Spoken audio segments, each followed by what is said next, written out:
आप देख रहे हैं सूत्रकार समाचार।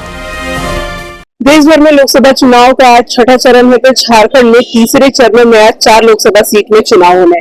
इस वक्त हम रांची में मौजूद हैं और आपको बताएं, रांची के सबसे हॉट सीट में आज संजय सेठ और यशस्विनी सहाय के बीच मुकाबला है। और ऐसे में जो है, राज्यपाल से लेकर के खुद संजय सेठ भी पोलिंग बूथ पे पहुंच के उन्होंने वोट किया है। आप तस्वीरों में देख सकते हैं कि किस तरीके से राज्यपाल ने सुबह सुबह अपने मताधिकार का प्रयोग किया है, क्योंकि उन्हें भी पता है कि लोकतंत्र का महापर्व देश का सबसे बड़ा पर्व है। ऐसे में संजय सेठ, जो कि रांची लोकसभा क्षेत्र से खुद संसदीय सीट पर खड़े हैं, उन्होंने भी अपने मताधिकार का प्रयोग करते हुए यहाँ पे मतदान किया है। उसके बाद आप भी देखिए कि किस तरीके से मीडिया कर्मियों से राज्यपाल और संजय सेठ दोनों ने बातचीत की और क्या कुछ उन्होंने मतदान करने के बाद कहा है। I am very happy today that this is the first time I am voting away from my home. I am very glad to vote in Jharkhand as the first citizen of the state. My appeal to the voters of Jharkhand is only one thing: we all must come out and vote. Whomever they want to vote, that is their preference. I have voted for the development. I always interested in development because we have to create wealth, then only it can be distributed.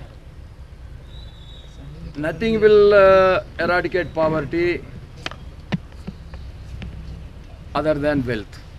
So wealth creation is possible only through development, and the development is the only solution for all the social problems. So my humble request to every voter of Jharkhand, you please come out and do your democratic duty today. That is my humble request. Thank you. लोकतंत्र का सबसे बड़ा पर्व है और इस लोकतंत्र के पर्व में जो मतदान नहीं करे वो उसके लिए दुर्भाग्य का है। तो नीचे करो तुम। और हम कह सकते हैं जो सुबह 6 बजे से जो हमको समाचार मिल रहा है, अब तो लगभग 8:30 बज रहा है, 8:15। आपके पत्रकार मित्र बता रहे हैं कि ऐसी भीड़ पिछले 50 सालों में लोग नहीं दिखी। पूरे रांची शहर में, ग्रामीण इलाकों में, चाहे ईचागढ़, सिल्ली, खिलारी, हटिया, हर जगह भारी भीड़ हो रही है। और भीड़ में भी जैसे आप पत्रकार मित्र बता रहे हैं, तो एक दूसरे को मोदी मोदी कह के जा रहे हैं, राम राम भी कह रहे हैं।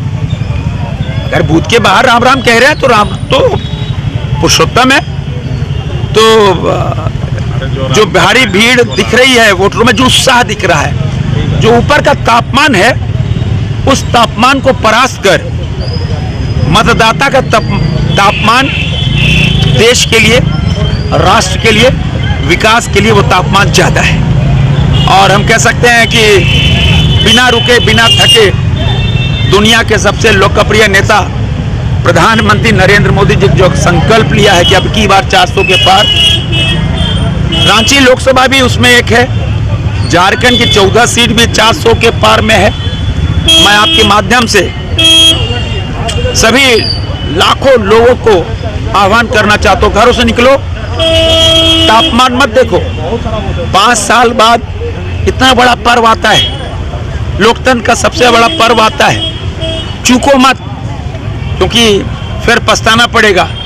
और एक रांची लोकसभा को एक छवि निर्माण, इमेज बिल्डिंग का बहुत बड़ा आज साधन मिला है। अगर रांची ने आज 80% मतदान कर दिया, जैसी कि उम्मीद कर रहे हैं, क्योंकि पिछले 2 महीने से लगातार अपार्टमेंट्स में, लगातार हर जगह सोसाइटीज़ में, गांव टोला में हम सब जाके यही आह्वान कर रहे हैं कि वोट दो, विकास को वोट दो, देश को वोट दो, राष्ट्र को वोट दो। हम ये कहते हैं देश को वोट दो, राष्ट्र को, उधर से आवाज़ आती है हाँ हम मोदी को वोट देंगे। तो मैं आह्वान करना चाहता हूँ, आइए आप सब अपने घरों से निकलिए, जलपान 1 घंटे बाद हो जाएगा, तो फिर 5 साल बाद आपको मौका मिलेगा। और आज आप साधारण कोई मतदान नहीं कर रहे हैं, आप दुनिया के सबसे लोकप्रिय नेता प्रधानमंत्री नरेंद्र मोदी को वोट करने जा रहे हैं। आपके एक एक वोट से मोदी प्रधानमंत्री बनेंगे। आपके एक एक वोट से प्रभु श्री राम का मंदिर का निर्माण हुआ। आपका एक एक वोट से कश्मीर में धारा 370 और 35 से खत्म हुई। आपके एक एक वोट से 3 तलाक खत्म हुआ। आपके एक एक वोट से दुनिया की 5वीं सबसे बड़ी आर्थिक शक्ति बन गए। आपकी एक वोट से दुनिया की 4थी सबसे बड़ी सैन्य शक्ति बन गए। आपके एक वोट से पूरी दुनिया में डिजिटल पेमेंट करने वाला देश भारत बन गया। आपके वोट से दुनिया का दूसरा मोबाइल मैन्युफैक्चरिंग करने वाला देश बन गया। आओ, आपके एक वोट से दुनिया के सर्वश्रेष्ठ राष्ट्रों में भारत आएगा। और हम कह सकते हैं मोदी बिना रुके बिना थके काम कर रहे हैं और देश की जनता एक ब्रांड एम्बेसडर बन गए हैं विकास के। आप सभी पत्रकार मित्रों को मेरा आपसे भी अनुरोध है, आप भी कवर करके वोट देने जरूर जाना, परिवार के साथ जाना। और आपके माध्यम से सभी रांची लोकसभा पूरे झारखंड की जनता से मैं आह्वान करना चाहता हूँ, आओ देश के लिए वोट करो और राष्ट्र के लिए वोट करो। जब राष्ट्र के लिए वोट करोगे तो मोदी आप दिखेंगे, आप मोदी को वोट करो। रांची लोकसभा में किन प्राथमिकताओं को देखते हुए आपने मतदान किया है? सर, सब परिवार पहुंचे हैं। विकास और ये जो झारखंड के अंदर जो भ्रष्टाचार, क्योंकि देश ने 2 साल पहले भ्रष्टाचार की पूजा देखी थी, पूजा संगल के रूप में। अभी भ्रष्टाचार का आलमगीर के रूप में देखा। तो यह हम कह सकते हैं कि झारखंड के अंदर जो इस कांग्रेस और जेएमएम की सरकार ने जो लूट की सरकार बनाई, आप देखो आधे लोग तो जेल में, आधे बेल में, आधे जाने वाले हैं। हमको तो लग रहा है अब कैबिनेट की मीटिंग तो कोटवार जेल में ही होगी। फिलहाल सूत्रकार समाचार से रांची के लिए मैं प्रेरणा चौरसिया। अगर आपको हमारा वीडियो पसंद आता है तो हमारे चैनल को लाइक, शेयर और सब्सक्राइब करना ना भूलें।